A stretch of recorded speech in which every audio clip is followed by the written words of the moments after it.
Once upon a time, there was a little girl who was afraid of the dark, afraid of the monsters it brought, and of the nightmares. Her mother kept telling her the monsters didn't exist, but sense can't make a nightmare disappear. Finally, she decided to try trickery instead. She gave her daughter a stuffed animal, a little lamb, snow white and wide-eyed, to protect her, she said, from the monsters. The daughter was skeptical. How was something so tiny supposed to stop the things visiting her at night?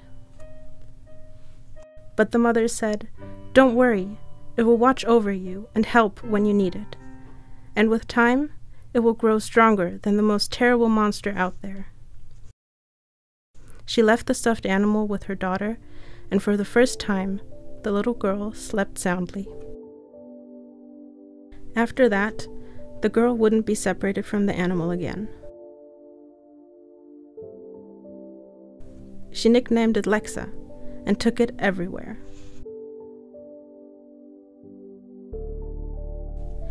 In time, she realized her mother's words were coming true.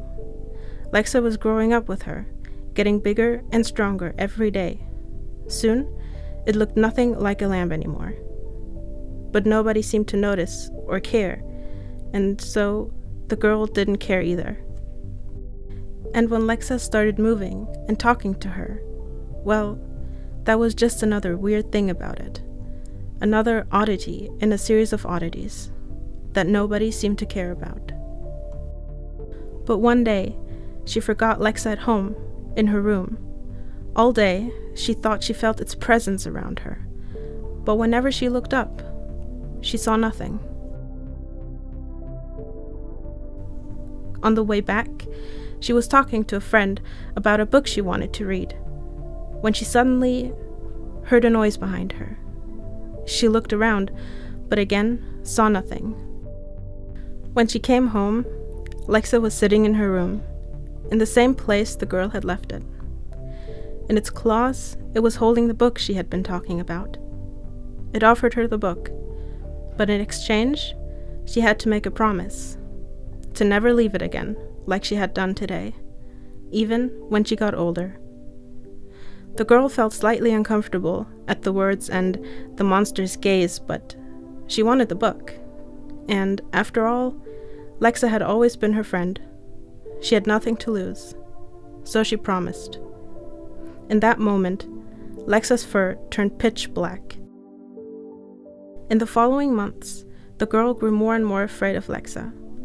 What exactly she feared, she didn't know, but its very presence was making her nauseous, its ever-watchful eyes digging into her back wherever she went. But she was determined not to think about it. She had promised, after all. Then, one day, when she was walking through a crowded street, she heard a scream. "A monster!" a woman was yelling. "There's a monster following that girl!" The people around her told her to be quiet, to stop screaming, but everyone fell silent when Lexa raised its paw.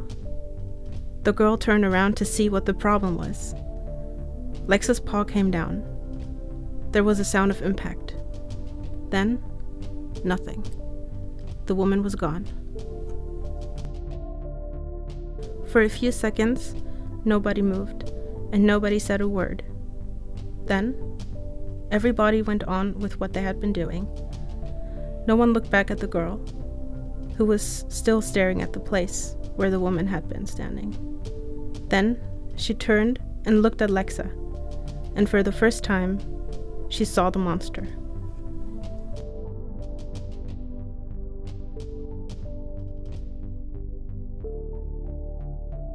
She started to run. She didn't know where she was running or what she wanted to do next. Finally, she came to a halt and realized she was standing in front of her room. She opened the door, and the monster was sitting inside, watching her, smiling wickedly. And the girl knew she couldn't run. After all, the monster had known her since she was a little girl. It knew everything about her, every fear, every wish, every tiny little secret. And the girl wasn't afraid of the dark anymore, or of the nightmares. Now, she was only afraid of the monster. But that was only a small price to pay, wasn't it? After all, there was no real reason to be scared. Lexa had always been her friend.